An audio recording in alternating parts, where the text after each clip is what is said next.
What's up guys, Josh from Upright Health. Today we're gonna go over how to fix your tight hips and anterior pelvic tilt with one exercise. Let's get to it.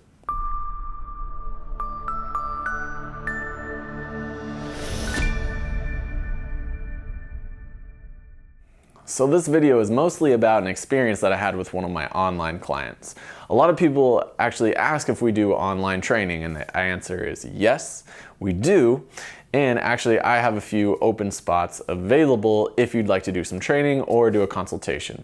You can click the link in the description to check out what that's all about, but we have clients all over the world that we're helping see more success in their bodies and get healthier and stronger. So this client, who we will call Lisa, Lisa, when she first came into training, had a lot of tightness in the anterior hip, right? So anytime she was sitting or walking or she enjoys jogging, her hips would just get really, really tight and uncomfortable, right? And when we started training together, one of the first things that we found right off the bat is that she had a lot of difficulty engaging her core and keeping tension in her core while she was doing different movements, okay? So one of the ones that we found right off the bat was the dead bug, right? If you're not familiar with the dead bug, you're gonna see it after I give this little talk. So the dead bug, you lie on your back and you wanna keep your lower back flat to the ground, and you do this with your hips pretty much, right? So when she did it, she couldn't keep her lower back flat. It would arch, she'd get some pain in her back, and then her hips would just get super tight and uncomfortable doing that. Now, for me, that's a red flag right there, because this is a simple human movement that you should be able to do, right? Now, I told her that we're gonna have to fix this and we're gonna have to train this to get better. And understandably, she had a little bit of apprehension in the beginning because she felt like, well, this is kind of hurting my body, so I don't know if I want to do it more, right? And that makes sense.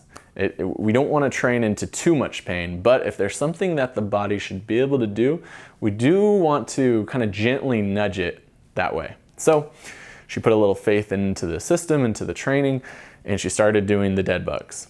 And she actually started doing them quite frequently, even more than I prescribed, which turned out to be awesome, because now, after the initial, I think it was about a week and a half of things just not really feeling that great and not working right, she had a breakthrough. Her body started repatterning, her core started getting stronger, she became more aligned, and now she's able to do a perfect dead bug. She engages the core, she moves the hips perfectly.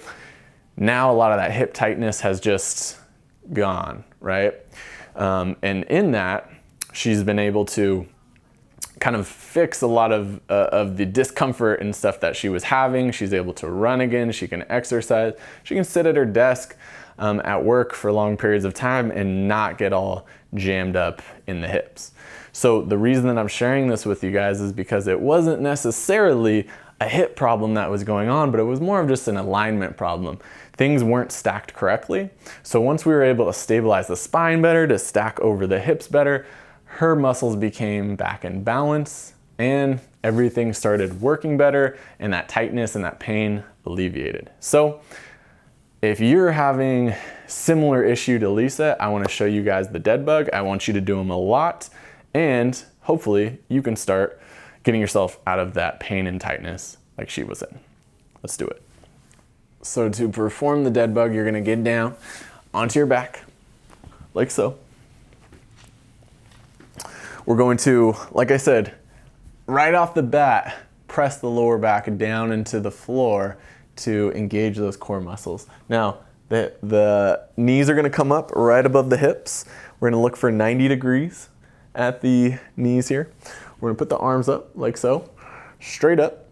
And then from here, what we're gonna do is we're gonna lower the opposing limbs, okay? So my left leg lowers, so my right arm lowers down. And we're looking for no change in the core, okay? So just the limbs are moving, but the core and the spine stays aligned and stacked. Come back, and let's do the other side. Here. Right? And the core should look like it's not moving at all, right? So when you start doing these, you know, it might look something like this. As you progress and as you get more advanced, see how smooth you can make these look, right? See if you can really reach. I can point my toe, I can really reach through the hand here, get nice and long, get the limbs close to the ground, come back nice and smooth. I'm not just dropping, I'm lowering smoothly, and I'm controlling everything back. That's the dead bug. So guys, start doing your dead bugs today. I've heard from many people that the dead bugs really have helped alleviate hip tightness and made their core a lot stronger. It's the basics, it's the fundamentals that are gonna give your body a lot of that foundational strength and make it healthy. If you haven't already, check out our free videos on fixing anterior pelvic tilt that you cannot get on YouTube. You can only get them if you sign up to get them. Guys, that's the video. Remember that pain sucks. Life shouldn't.